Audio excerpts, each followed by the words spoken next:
I think in ways, having kids softens the blow a little bit emotionally, because I have these two beautiful reflections of the love that I shared with this man. And in other ways, it makes it a lot harder. You know, we're approaching the 1-year anniversary of his death, which is November 1st.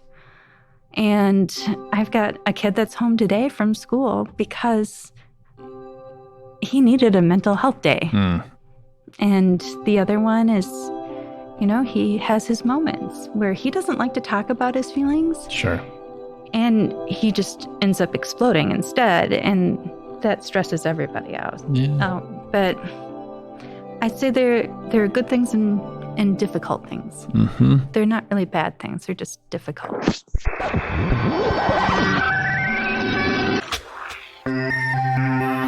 Hello and welcome to episode 7 of Connecting ALS. I'm your host, Mike Stevenson, from the Minnesota, North Dakota, South Dakota chapter of the ALS Association.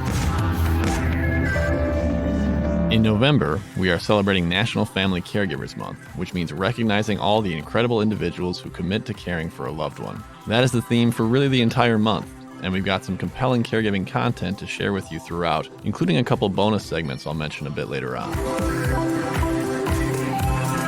But first on the docket is a conversation I had with two very kind and thoughtful people in Danielle Carr and Shaun Olson, both of whom have considerable experience as family caregivers.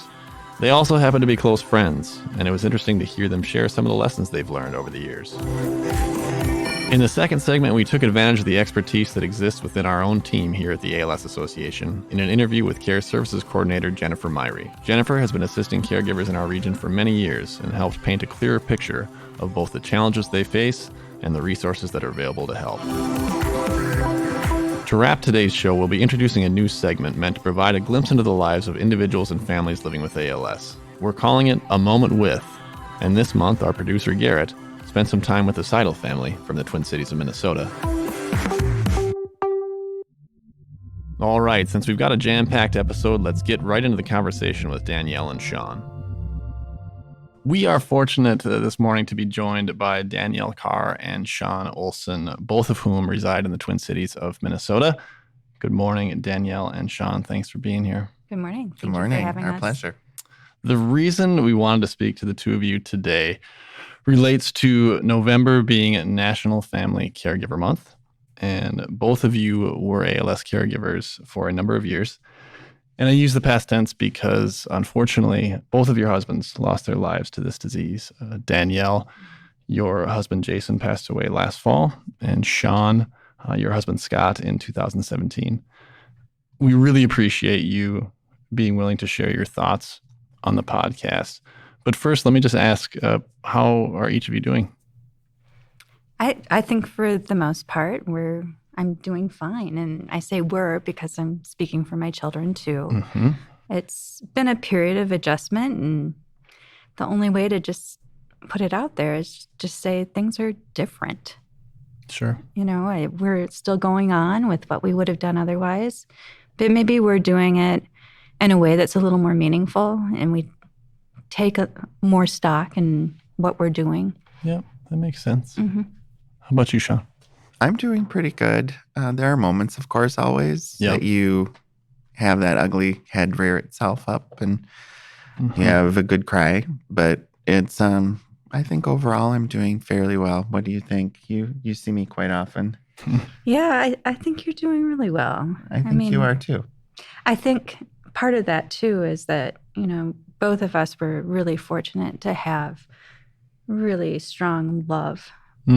Amazing men. Amazing men. Definitely. And I think that that's part of what keeps me strong and getting through this.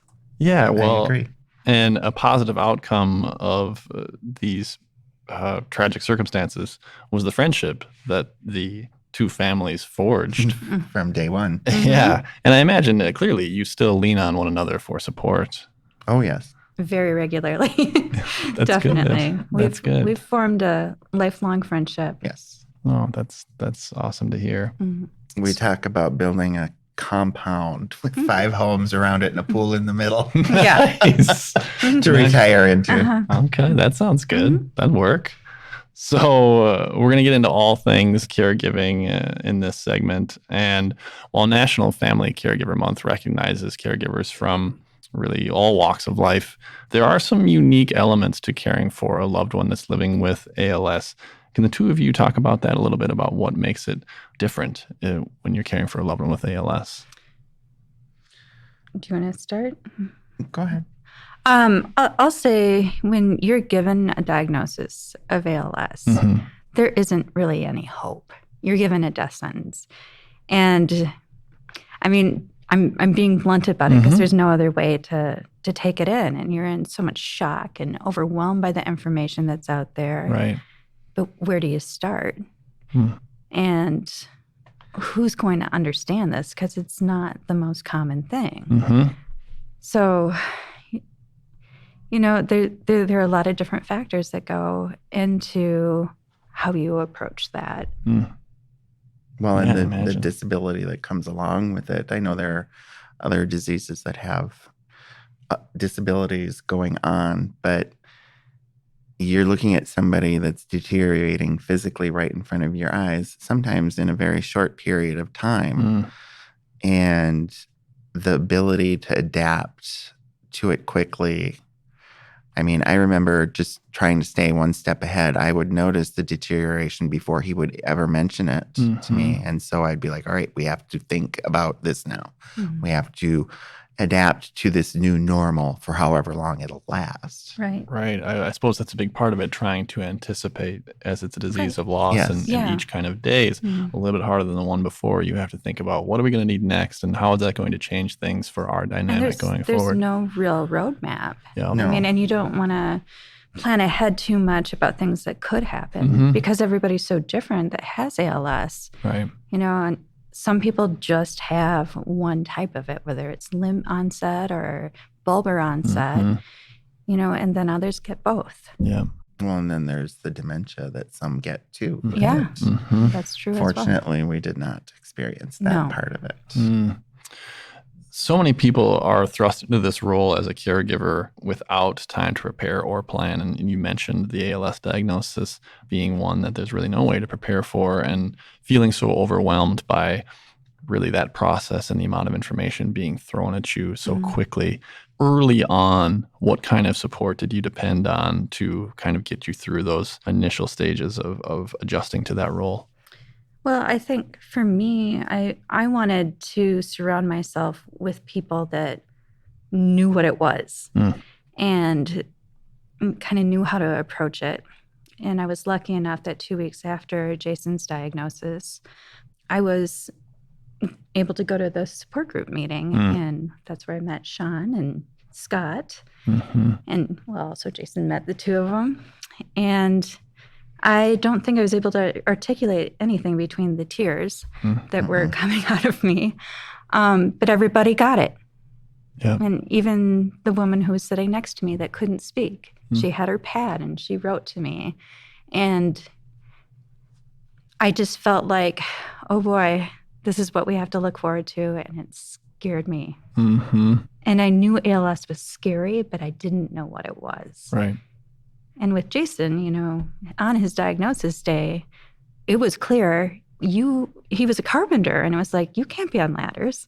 You can't be on top of a roof because his was limb onset. Yeah. So all of a sudden, we're facing one income. Right. And all kinds of things are just like going on in our heads. Like, we live in a 3-level farmhouse. What's going to happen? How quickly is it going to happen? Yeah. And there's just no telling. All that immediately goes through your mind. I went through a different avenue than Danielle. I was surprised when they had said at that support meeting that he had just been diagnosed 2 weeks before. Scott and I were nowhere near ready. I went into a denial of sense where all I wanted to do was take care of him, make sure he was okay. Yep. He was fine. Yep. He had some balance problems, but he was okay. He wasn't going to go anywhere at any time soon. We lived in a 3-floor row house. We had to move, and it was just ripping that Band-Aid off. Why are we moving? Well, because the stairs. We want flat level. Yep. And so it took us a long time. I think I didn't go to support group for the first year. Scott went 6 months after I did. Mm-hmm. And when I went, I brought a good friend of mine, so I wasn't there alone. Yep. For the first 3 times, I think I did that. But it was different road for me than Danielle. Danielle, I think, was a little stronger in the beginning than I was. Well, and as you both said, it's different for everyone on both sides, both for the person living with ALS and for their caregiver and for their family. Everyone has to process differently and has to come to those kind of realizations in their own way. And it takes time, varying amounts of time. Danielle, you mentioned Jason stopping working and thinking about living off of one income, and that's a common theme for a lot of families. And as the disease progresses and your loved one needs an increasing level of care and attention, oftentimes that decision about whether you can continue to work yourself or if you need to assume more of a full-time caregiving role, that comes into play. At what point did each of you kind of reach that point where you thought about, what am I going to do here? And I imagine it's something that you discussed with your husbands pretty regularly. Yeah, I think, right away, I started to overthink things a little bit and try to plan things out. We applied for SSDI, which there's a 6-month waiting period. Yeah. And for us, even though he had this terminal diagnosis that, you get this diagnosis, that's it. I mean, you need to start saying your goodbyes and start planning for how you're going to transition to that goodbye. But a mortgage company is not going to wait. Right. Well, you're waiting for that other piece of your income that you're missing out on. And it really puts a burden on families. And fortunately for my husband and I, we had parents that could support us and help cushion that blow in the beginning. Yeah. And then you're talking about another side of it where as you're going through the process and kind of balancing all the expenses of everything that's coming in and navigating what a caddy waiver is and all of this other stuff that's available. Yeah. But you have to put time into it. And if you're already limited on time because you're caregiving, that's a really overwhelming and complicated process. And then trying to figure out how you're going to be able to leave your career and one that I had invested in and really felt good about where I was. That was difficult. Of course. It was very difficult. And I had an amazing employer that did so much for my family when they found out about the diagnosis. And they were so flexible with me and letting me work from home, which worked in the beginning. I could hear if he fell, which was not a good thing, especially if I was on a conference call. But scary. I could put him on mute. And it finally got to a point where his symptoms had become significant enough that I knew. I knew I wouldn't be able to work anymore. And fortunately, all of our family members were on board with my being the caregiver for him. Yeah. But that comes at a price too. Yeah, absolutely. Absolutely. What a difficult decision to make. Shaun, how about you? Scott was a VP of finance, so we didn't ever really have to worry. He was very smart in organizing his money. He had gotten, and I don't know what pulled him to make this decision. He was lucky, but he had gotten long-term disability insurance. So when he left work after his diagnosis, after not paying for his 401k anymore, and he had prepaid the taxes on the insurance, he was basically bringing home the same amount of money on disability as he would have been if he had been working. So we didn't really have the financial struggle that a lot of people many have. Families have. Yeah. We had the emotional struggle of me feeling like if I left work, I would be unemployed because as a gay couple, we didn't get the benefit of SSDI and until it was legal to marry. And by that point, I had already left work and I was not gaining anything out of it, or was unable to claim it at that point. My employer, my boss, was very, very flexible. I worked probably a year after his diagnosis. And one week he had fallen a few times and I would have to leave and go pick him up. And that was the week that I decided I have to be done. Yeah. I can't keep running back and forth. Right. And I went in on a Wednesday and said, I have to be done. And my boss was like, what day? And I said, Friday. And he's like, okay. So it was good. They were good to me.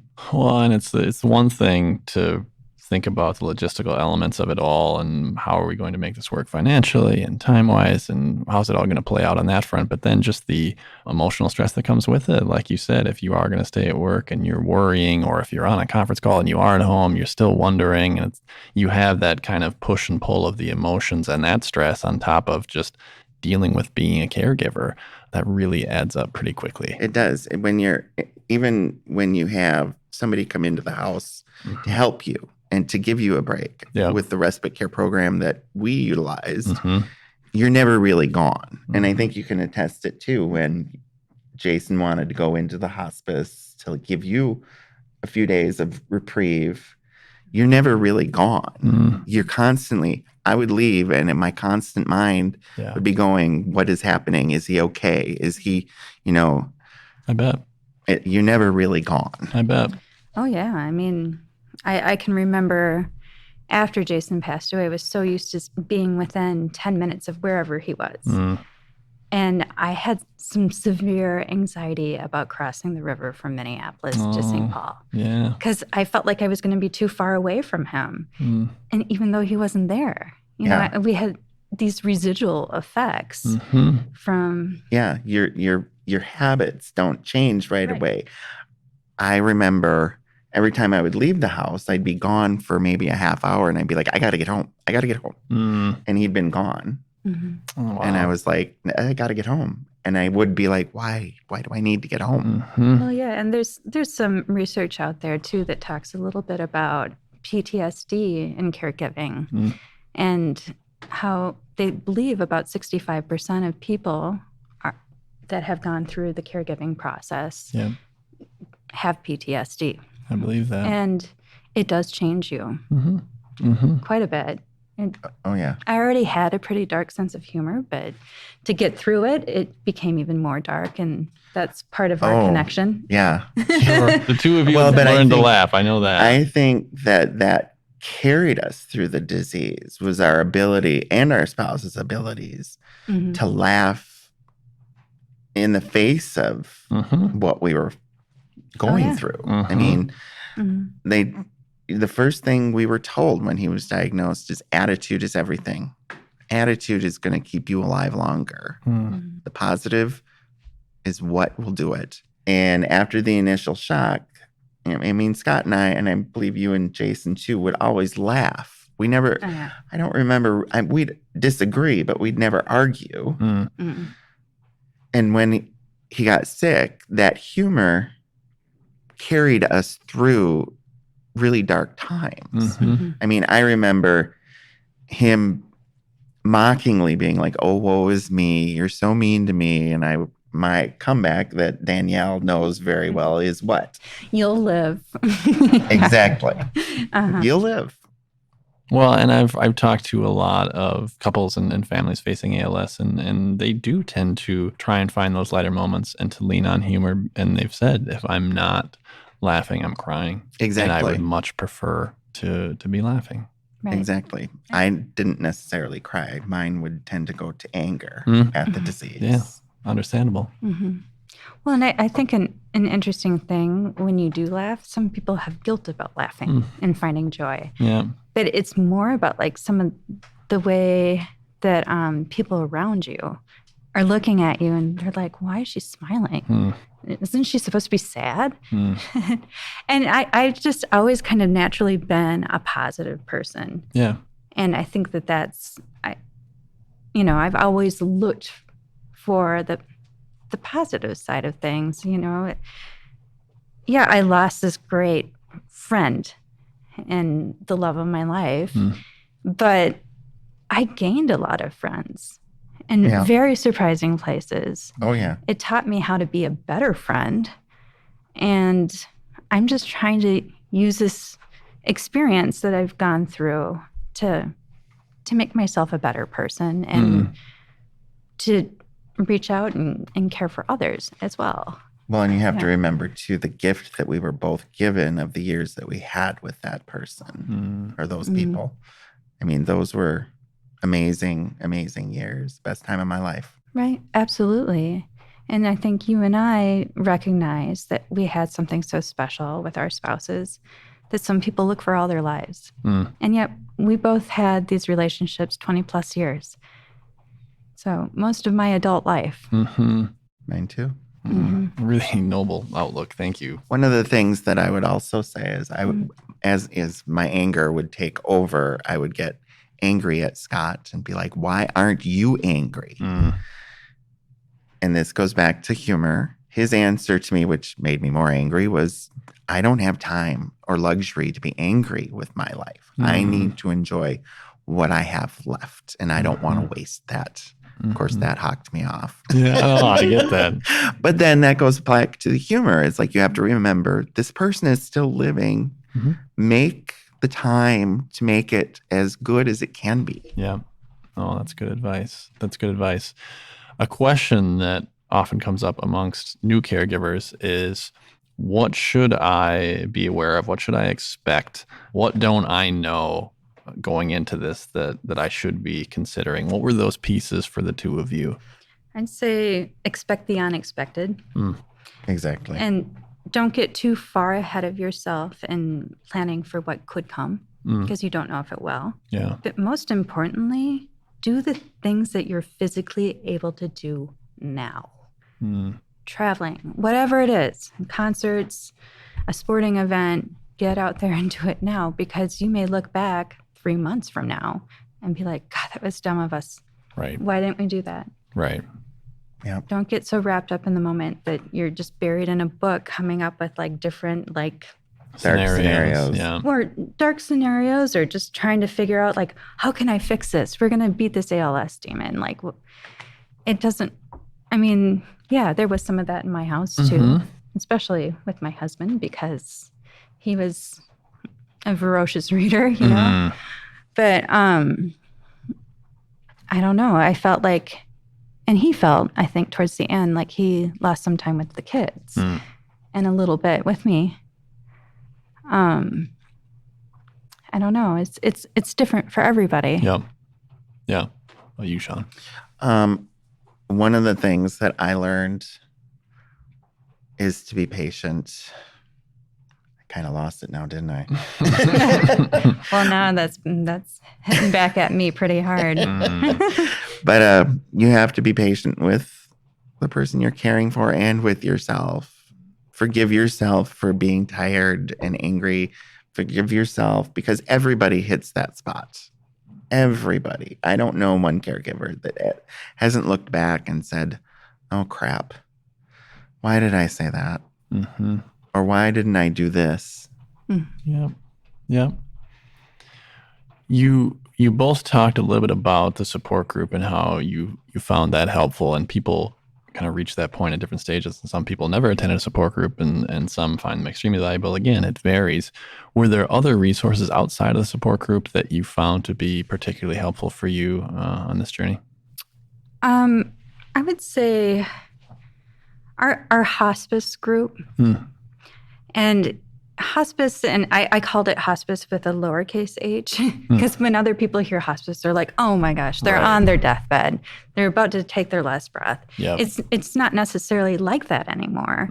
We knew that he was terminal, and I knew that I needed help, and I was approaching some medical needs that I didn't know anything about. Yep. I was just making up as I went along, and I had taught some of the hospice team things because I had been having to be creative.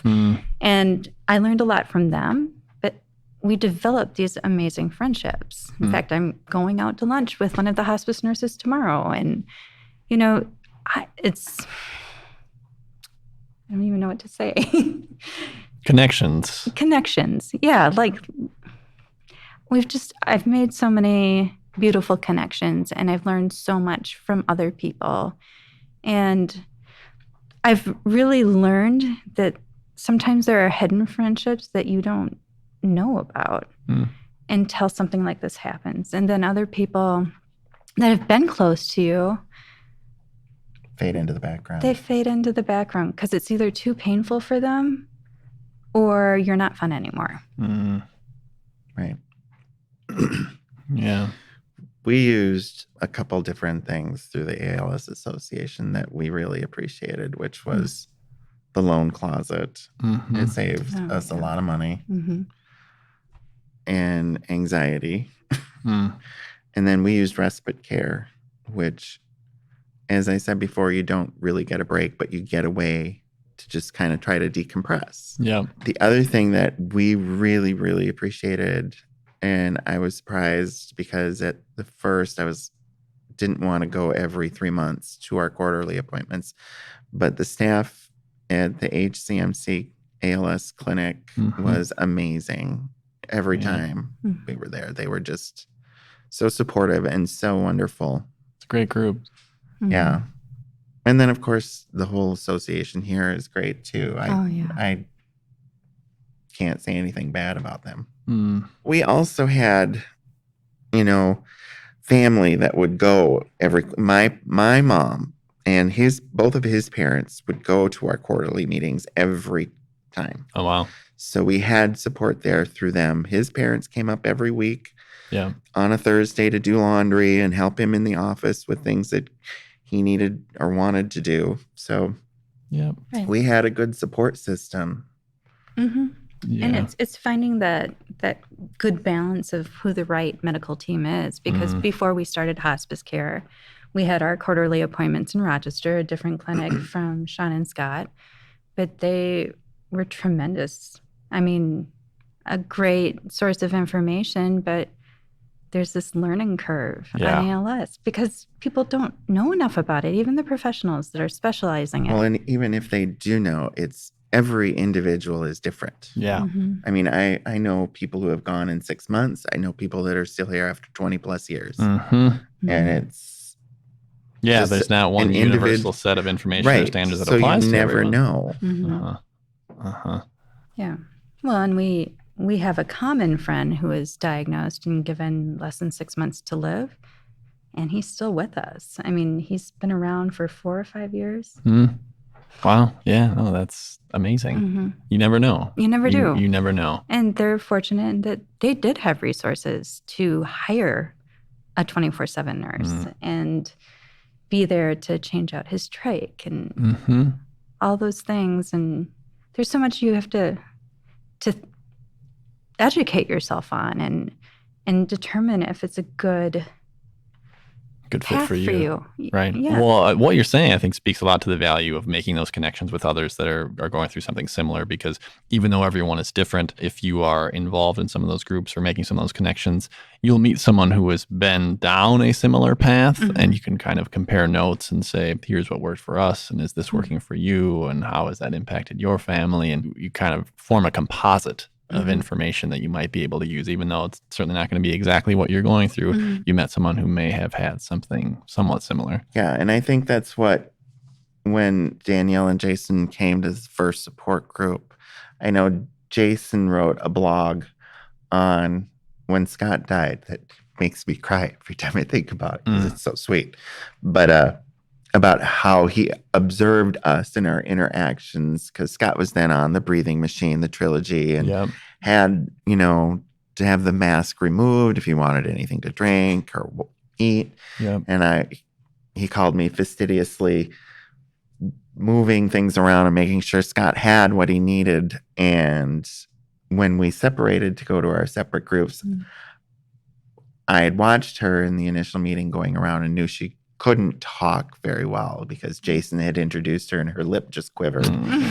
And so I sat next to her on purpose Mm-hmm. to make sure she would be okay. And Mm-hmm. Jason went and introduced himself to Scott. And Mm-hmm. that's kind of how we came about as friends. I don't remember what I said to you when I sat down. Oh, I'm sure it was very memorable. Everything you say is.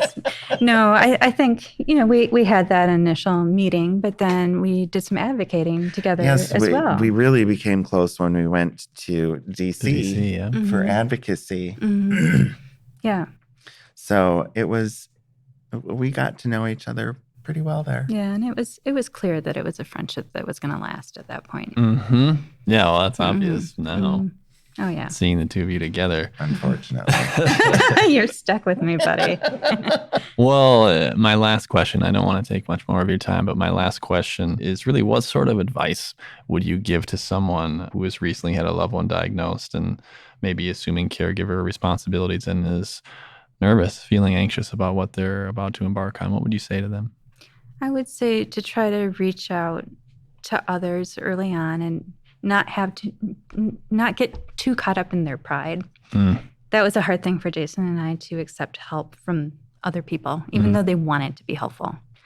I would encourage them to look into resources where maybe they have an online calendar, like whether it's, I think there's Care, there are other groups out there that you can lay it out. Hey, on October 17th, I need this done, or January 14th, my children need a ride. Yeah. That was a big thing for me because I'm like, how am I going to get my kids to activities if I can't leave my husband's side? And I had a lot of friends jump in and participate in that calendar with me. That's great. That's really good advice. I agree. I think making sure you have some resources early on, know that the friends that you have will be there and rely on them. And then also just to be patient with yourself because you're going to be struggling. Unfortunately, there's no other way to say it. Yep. You're going to have times where you're tired and just want to be left alone. Oh, yeah. And that's something we didn't even cover. I mean, I didn't sleep for 1.5 years. No. And the impact that has on your ability to be a caregiver. Your own health, yeah. Yeah. Yeah. I was up at least 7 times every night with Scott. I mean, you're not getting a full night of rest. No, you're not. You're getting half hour here, half hour there. I was excited if I got 2 hours of sleep. Mm. It's just crazy. And now I'm like, I can sleep all I want. But that was something I kept saying through the process too, because the hospice team would be like, hey, you need to get more sleep. And I'd say, I'm going to have plenty of time for that later. But right now, he needs me. Yeah. And it's probably easy to keep saying that, and then it just adds up. Yeah. Mm-hmm. Thank you, Danielle and Shaun, for taking some time to sit down with us and discuss a very important topic. I know that our listeners are really going to appreciate this, and so do we. Thank you. Thank you. Thanks again to Shaun and Danielle for opening up the way they did and talking about their experience as family caregivers. Let's keep that thread going into our interview with Jennifer Myhre. We are joined in studio today by Jennifer Myhre, Care Services Coordinator for our chapter, the Minnesota, North Dakota, South Dakota chapter of the ALS Association. This is Jennifer's second appearance on Connecting ALS. We had her on, I believe it was episode 2, to talk about home care. I think so. A few months back. But welcome back, Jennifer. Thank you for joining us today. Thank you. And today, we're going to be discussing National Family Caregivers Month. That is the theme for our episode this month. And here in the U.S., we aim to recognize all of the hard work and sacrifice and compassionate support that goes into caring for a loved one, someone in need of care for what could be a number of reasons. And here at the ALS Association, we, of course, want to give some extra love to all of the ALS caregivers out there. But because we know there are so many different types of family caregiver, Jennifer, tell us what is unique about caring for someone who's living with ALS. So I think that the thing that stands out for caring for somebody with ALS is the fact that you know that the disease is going to progress, but it's a constant question as to how it's going to progress. Right. And so what that means for caregivers is needing to adapt to the changes as they happen. And the changes with the progression of ALS can happen week to week. Mm-hmm. And so we hear so often from family caregivers that, once I think I have it figured out and we have a plan, Yeah. then something changes and we have to assess that plan and adapt. Mm. So that's one piece. And I think simply the not knowing and the fact that change will happen is sort of hanging over people's heads is quite an unsettling feeling. I'm sure there's a ton of emotion around that, and you have to process each change as it comes. And there are a lot of differences, not only for the person living with ALS, but as the caregiver, that are going to be day to day, week to week, different for you as well. Absolutely. You spend a significant portion of your time here at the association talking to individuals that are caregivers and helping advise them or guide them to the proper resource for help. What are some of the most common kinds of questions that you hear from ALS caregivers? I think that there are a couple. One common question we hear is, it's really more of a statement. I don't know what I don't know. Mm-hmm. And that is a frightening or unsettling feeling. It's scary. And so can you tell me what I need to know? Yeah, what don't I know? Right.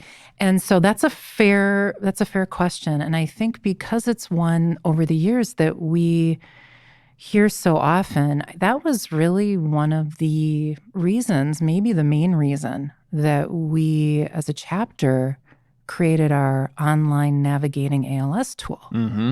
Mm-hmm. That is an attempt to create kind of a roadmap for people. And it's often caregivers who are asking those kinds of questions. I bet. To lay out for them, here are the things that generally families with ALS want to know about, need to know about.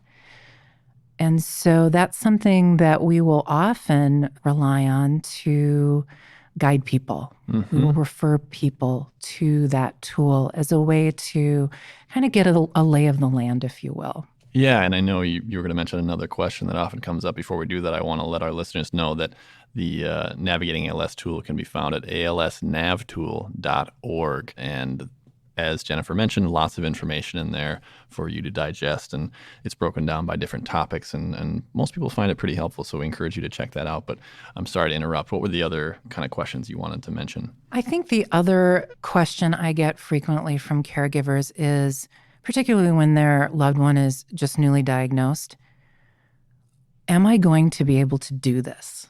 Right. Is the question, which is obviously a huge question, Mm-hmm. and one that nobody really knows how to answer.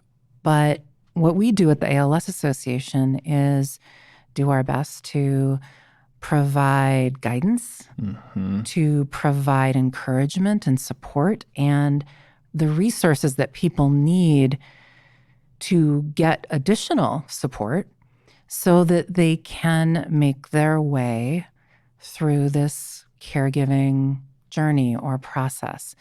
I think, just very anecdotally, I would say that I can pretty comfortably, pretty confidently say to people I meet that I realize it's overwhelming to think about this right now, to think about all of it.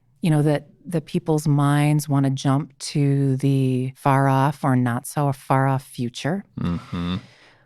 But encouraging people to really just take things one step at a time, to tackle one question at a time. Yeah. And to use the supports around them. And believe it or not, most people do it Mm-hmm. Mm-hmm. when they didn't think they could. Right. I suppose out of necessity, they do take it one day at a time, and they figure it out as they go, which is a scary thought. And when people are saying, I don't know if I can do this, can I do this? That could mean a number of different things. They're referencing is the concern for some folks the physical nature of caregiving for someone living with ALS, because for many families that does play into it at some point, knowing that the physical needs are going to be greater down the line. Yes, I think so. I think that is probably the primary concern. And also the fact that combined with that, many family caregivers are working. Mm-hmm. And so it is reasonable to ask the question, okay, so how do I work a full-time job if that's the case, Yeah. which we all know is, time consuming and taxing. Yeah. How do I do that and caregive and do the rest of my life? Yeah, and that's a huge question, and one that I wanted to pose to you because many caregivers do eventually face that decision on whether or not they're going to leave work, or at least full-time work, to focus more time and energy on care for their family member. Everyone's circumstances are different, and there are a number of factors that play into it. It's a very personal decision. But do you ever have to offer any sort of guidance in that space? Are you able to offer guidance in that space, or is it's just so personal? Yeah, I really appreciate the question. It's a hard thing to provide guidance for because you're right. Everybody's situation is very different. And there are some people providing care who really want to keep working. So the financial piece aside, Yeah. for a number of people, that work outside the home is fulfilling. For some people, it's a lifeline for support, for normalcy, for feeling that there is some sort of purpose, whatever it might be. So there's that as a factor. There's the financial factor. There's how quickly is one's loved one with ALS progressing? Yeah. How comfortable is that person being at home alone, and how safe are they? How comfortable is the caregiver being away from home? So you're right. There are so many pieces that are so varied that it really does look differently for everyone. I think that usually families know when they get to the point where even if the money is needed, there gets to be a point where leaving the home to go to work just isn't feasible anymore. And that they will come to that decision when they're ready. And I'm sure it's discussed and talked about as a family or as a couple. And yeah, it's a tough choice, and one that it will really depend on so many of those things you just discussed. Right. I do think that people get support with that kind of decision, sometimes from their social worker at an ALS clinic if they attend one, to kind of work out numbers and figure out planning, and certainly financial planners, if a family has one, can provide guidance there as well. And really, we see that topic come up quite a bit at support group meetings. I bet. And just the ability to talk about it with other people who are facing a similar kind of decision usually appears to be so helpful to people. I imagine. Yeah, I imagine comparing notes and talking about what others have gone through and decisions they made, and I'm sure really helpful. Speaking of other caregivers and having those conversations, we, for the previous segment on this episode, had an interview with Danielle and Shaun, who were ALS caregivers who lost both of their husbands, unfortunately, to ALS. But they opened up about a lot of the things that they went through. And one of the things they mentioned was how during those initial months following the diagnosis, where there is so much going on and it can feel really overwhelming. You, a few minutes ago, said people ask, I don't know what I don't know, or that's what they say to you. But it's a lot. And there's these complicated emotions and grief that comes with it. And all of this info you're expected to learn and digest all this at once. What advice do you offer caregivers in those moments where they're feeling really overwhelmed? Yeah. This does come up a lot. And usually I encounter it when I am assisting a family with getting registered with the association.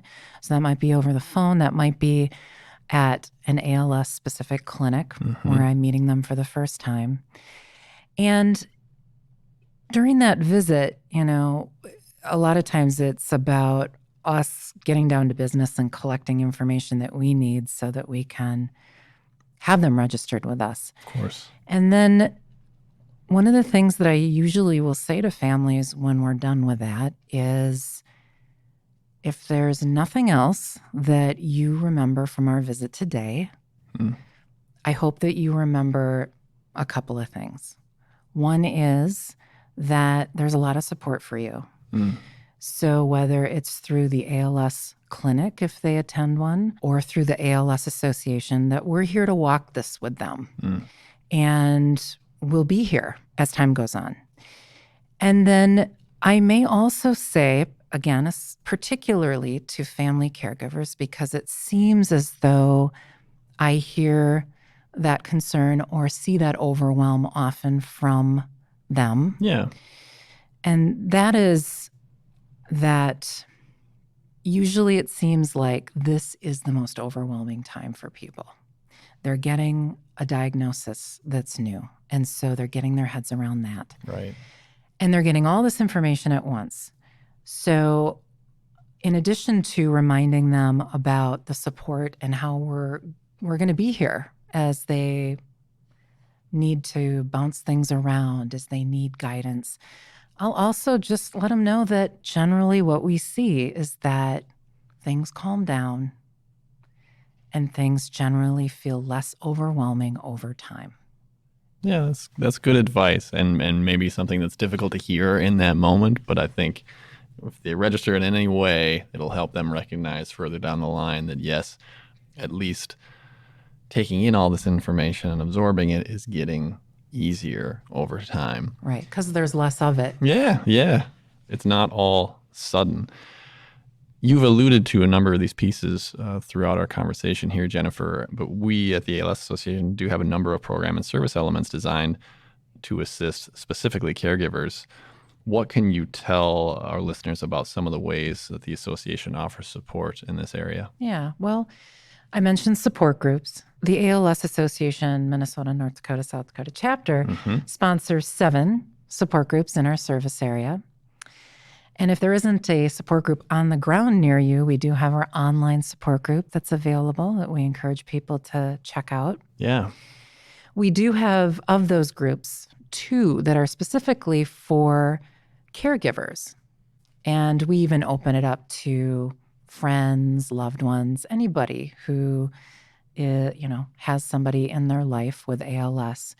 Those are in the metro area, and they are in the evening. So if family caregivers are working, hopefully it's easier to attend. Right. We have a weekly meditation that we offer to anybody in the ALS community, but in November, it's going to be geared specifically toward caregivers. Oh, nice. And this is 10 minutes of a guided meditation broadcast from our office live. And it's just an opportunity to let the mind rest. As caregivers and as most human beings, but, particularly caregivers, there's always something to do. Yeah. And this is just one opportunity to have a little permission to not be doing something, just resting the body, resting the mind. A moment of Zen. Yeah, exactly. There are ALS, as we mentioned, specific clinics, whether they are certified treatment centers, recognized treatment centers. This is a great way for people with ALS, of course, to get great care, but also for them and their caregiver to get a lot of support. This is a way to get that guidance in order to plan ahead for the things that most caregivers are thinking about. Most caregivers are thinking a step or 2 or more ahead. And so to get that kind of support from an interdisciplinary team to really, be thinking about what's next, what are the things I need to focus on, is really supportive. It's comforting to know that there are these things out there tailored to caregivers and that they have these resources available to them through the association. And I'm guessing there are people listening to this podcast that are hearing the soothing voice of Jennifer Myhre and want to talk to her about some of the questions they have. And that's okay too. They can call the ALS Association and speak to one of the members of our care services staff, perhaps Jennifer specifically, about questions they have. That's available to them. Yes, definitely encourage that. And what percentage would you say of calls that you receive are from caregivers about caregiving needs versus a specific question about living with ALS for someone on that side? Well, that's a good question. I would say gosh, maybe even upwards of 50%. Okay. Wow. Yeah. Yeah. Yeah. Well, and that's good. I'm glad people are reaching out. And related to the topic, I a lot of times will hear folks on staff mention the need for self-care.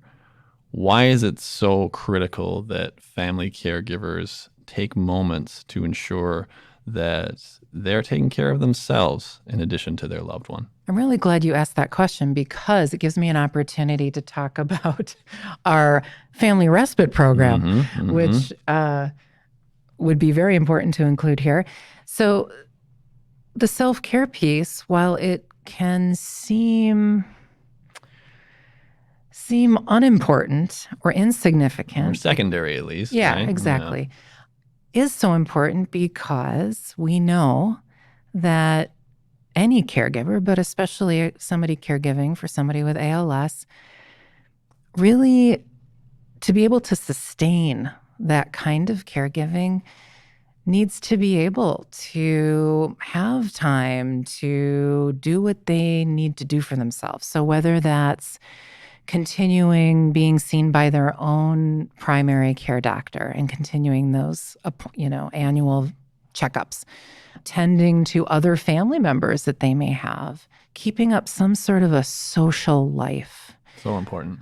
Yeah. These are all things that feed people. And it's not selfish to still feel that need and to still have those desires to do those things. Yep. So, one way we try to support people in self-care is through our family respite program.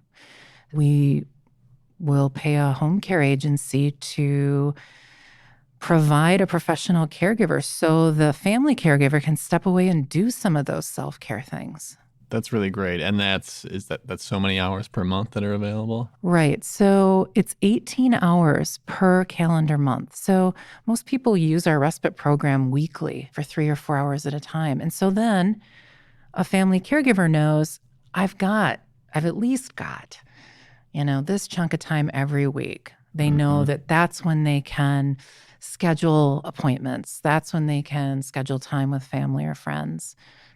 And we encourage them to do that. I've talked to a number of families that have said they were a little bit hesitant to go down that path initially. And once they did decide to take part in the respite program, they realized how valuable that would be. And it helped them get over some of the feelings that you were maybe alluding to, just about the guilt or, fear that not being with their loved one at all times was going to cause problems. And stepping away for a moment was really beneficial for not only the caregiver, but also for the person living with ALS. Right. That's true. We do hear that sometimes that, hey, as a caregiver, you get a little bit of a break, but hey, as a care recipient, I get a little bit of a break too. Yeah. And it can support too the original roles that the two people have had. So often that's, spousal type role, Yeah. Yep. but sometimes it's mother, son, whatever it is, to be able to not always be caregiver, care recipient. Yeah, adjusting to those roles, a big part of caregiving for ALS, and finding those bits of normalcy are key. Absolutely. Yeah. So my final big question for you, Jennifer, relates to an ongoing thread that probably anyone who listens to our podcast will recognize.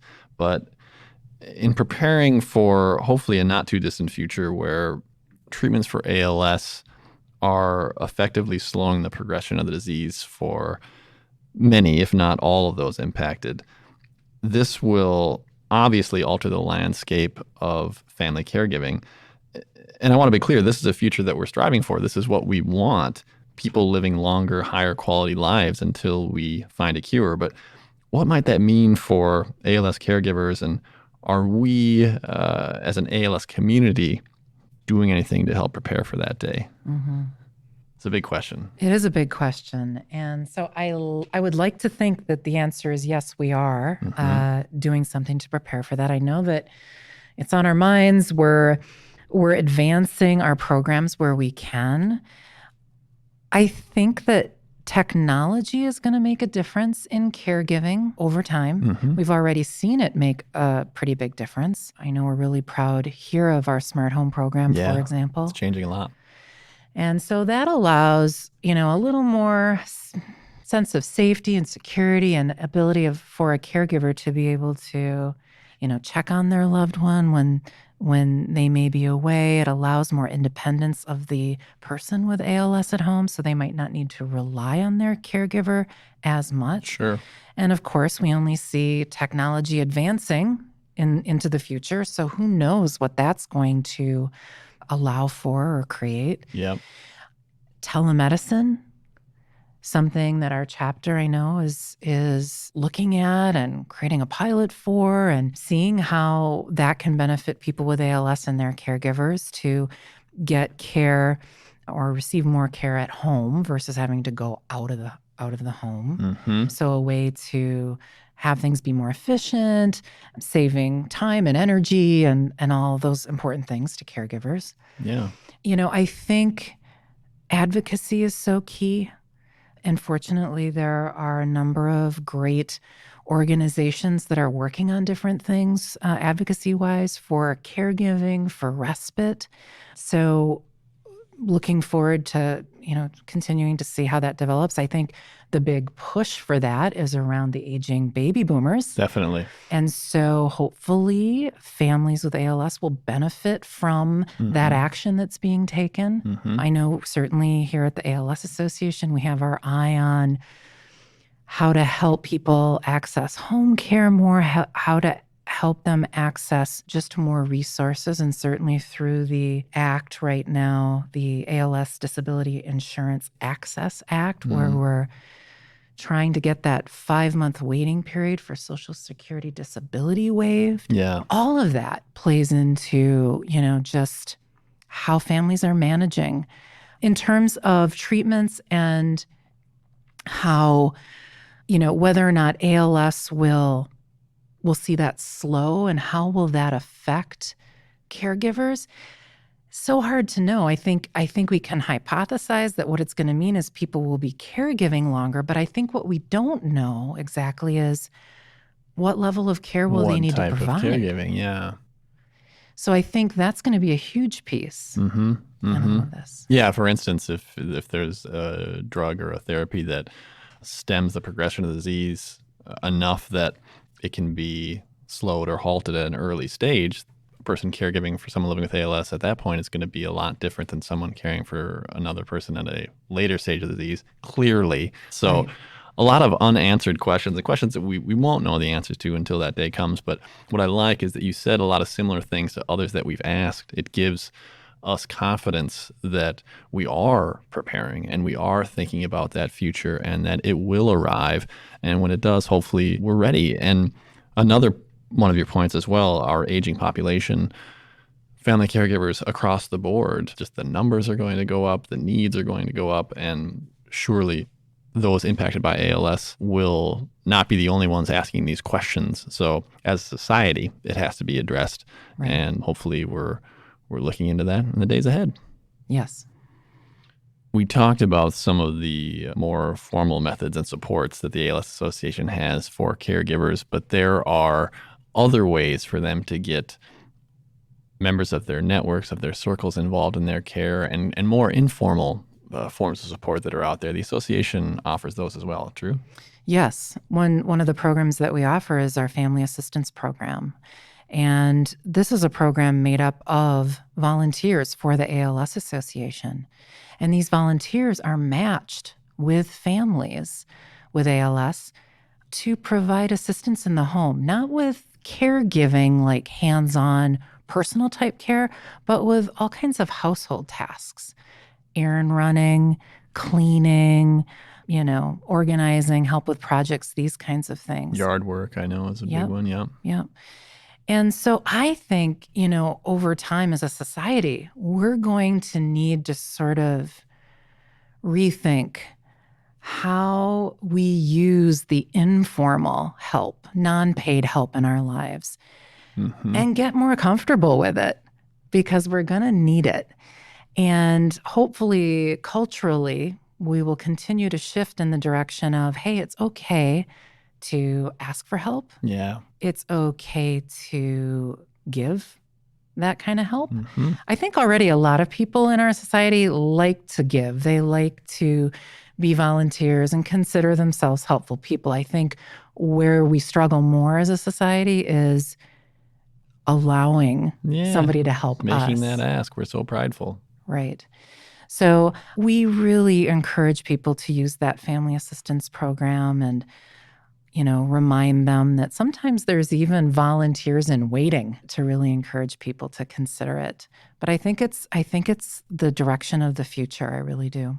I agree. It's a really great program, and I want to stress again that if you'd like to learn any more about these resources offered by the ALS Association, you can check with your local chapter on what's available. And if you are here in this region, Minnesota, North Dakota, or South Dakota, go ahead and visit alsmn.org to find all the info there.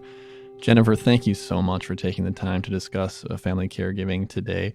We're going to dedicate much of November to this topic, so I hope that everyone keeps their ears peeled because there's more on the way. Thanks. Thank you.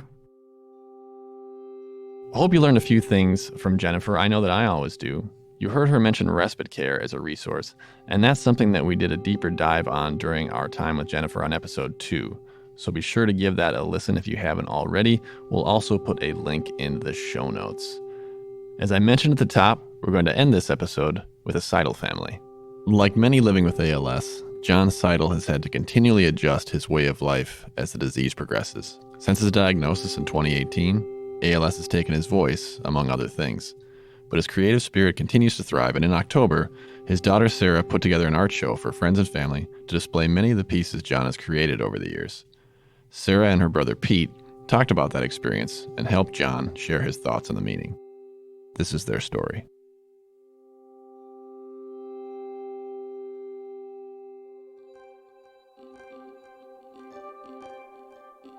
I had started putting art upstairs, and Pete came downstairs and he said, "Did you know Dad did all of this?"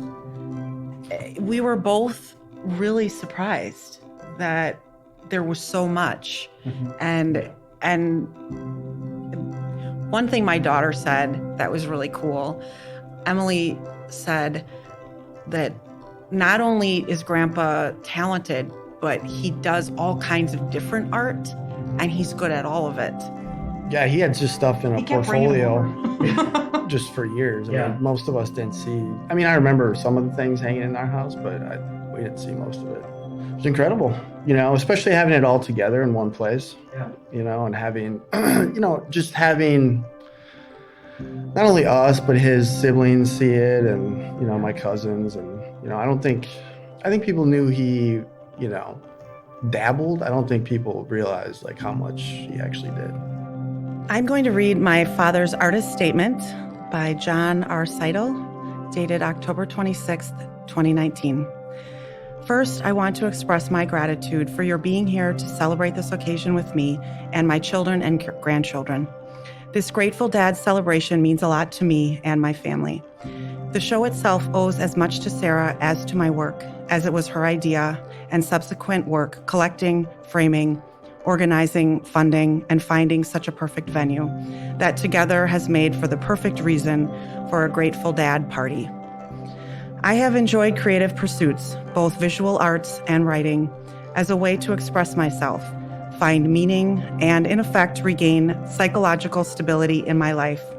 My appreciation for art history has helped me in my painting, as I have used some of the masters as inspiration. This, in no small part, due to the first-hand experience afforded me by Hannah's life-changing move to Paris and eventual employment with one of the world's preeminent art museums, the Louvre. The art show itself is personally significant to begin with because while I have engaged in art from high school years on, this is the first time exhibiting my work.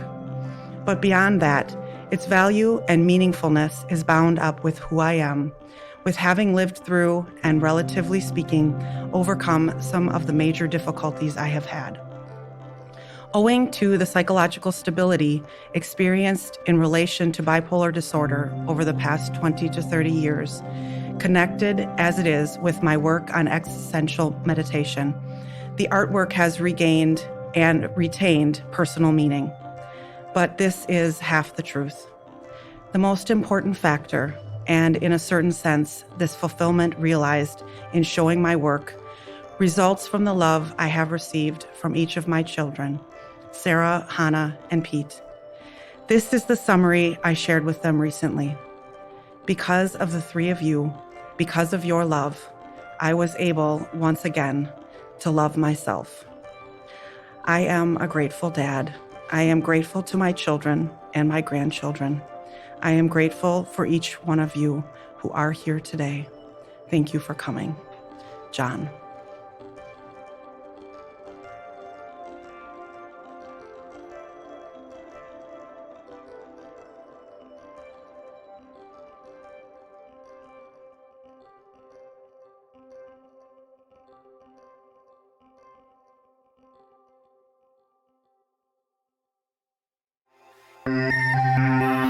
That's all we have for episode 7 of Connecting ALS. I want to give one last shout out to all of the amazing family caregivers out there. And if you have a connection to a caregiver, please find a way to honor them during November and really every month throughout the year. As always, we want to encourage you to visit connectingals.org to subscribe wherever you get your podcasts, and be sure that you don't miss out on any of the bonus content we've got coming out this month. And if you follow us on Facebook and Twitter, you will be alerted when those pieces become available. Connecting ALS is produced by Garrett Tiedemann at the ALS Association's Minnesota, North Dakota, South Dakota chapter in St. Paul, Minnesota. Thank you all for listening.